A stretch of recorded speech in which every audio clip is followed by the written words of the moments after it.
लोग प्यार में जा रहा था,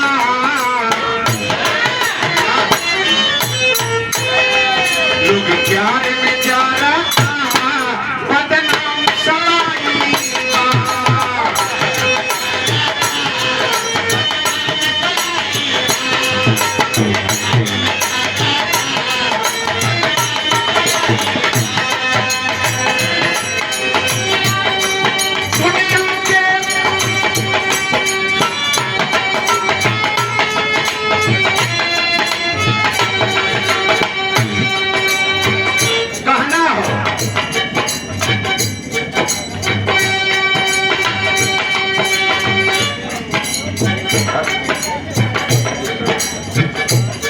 लोग प्यार में जा रहा था, बदनाम सलाई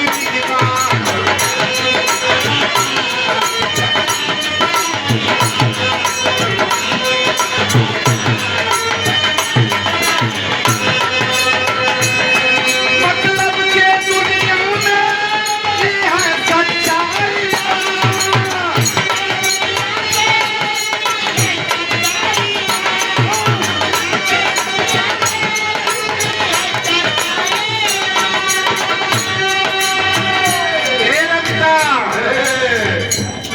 दिलदार के दर्द हरे, दिलदार के दर्द हरे, नहीं कौन दवाई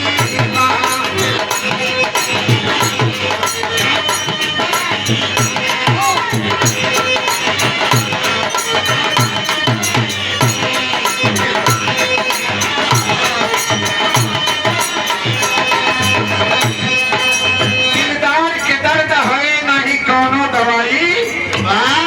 ए भैया बड़ा बढ़िया गीत सुन लो।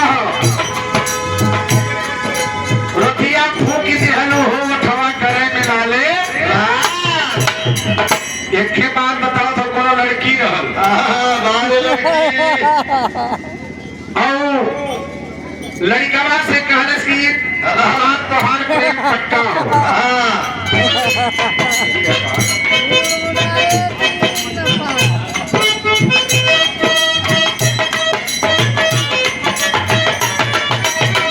अच्छा देखिए, परम श्रद्धेय माननीय श्री लाल बहादुर पाल आज के मलिकार, आज के गार्जियन जिनके दरवाजे पर एक कार्यक्रम हो रहा है, उनकी तरफ से 100 रुपया मिला है। बहुत बहुत आपको प्रणाम कर रहा हूँ।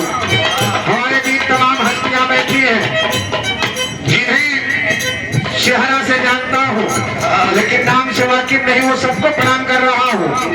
ये भैया लड़का लड़कियां में प्यार हो गए बेटा, बड़ा अजीब प्यार रहा। दोनों कसम खा लिए आगे साथ जिएंगे साथ मरेंगे। अगर दुनिया में रहना है तो साथ जिएंगे और साथ मरेंगे। धीरे धीरे समय बीतता गया और जब समय बीतता गया तो प्यार बढ़ता गया और जवानी के दहलीज पर जब दोनों कदम रखे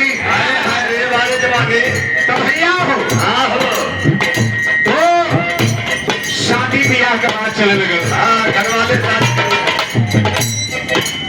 लड़कियां का शादी कहीं ठीक कहते हैं, ठीक है चले के फिट कहते हैं। और शादी जब फिट हो गया तो अपने अंगना में जब बांस घर वो कमा एक दिन चक्कर मार गई वो हरियरका बांस। और जब हरियरका बांस देखले हो गले सरे लड़कियां से पूछा थोड़ी बतावा तोहरे अंगना में कैसे बांस गड़ल हो, केकर शादी पड़ल हो, केकर शादी हो। लड़कियां कहे तो के मालूम ना हो, हमार बियाह पड़ल हो। लड़कवा के पैर तले जमीन धसक गया बाबू। कहे प्यार हमसे शादी के हुआ उससे कहे प्यार रहल तो रहल लेकिन अब खत्म हो गया, अब ना हो। अब प्यार लड़कवा कहले हो, का कहले हो मास्टर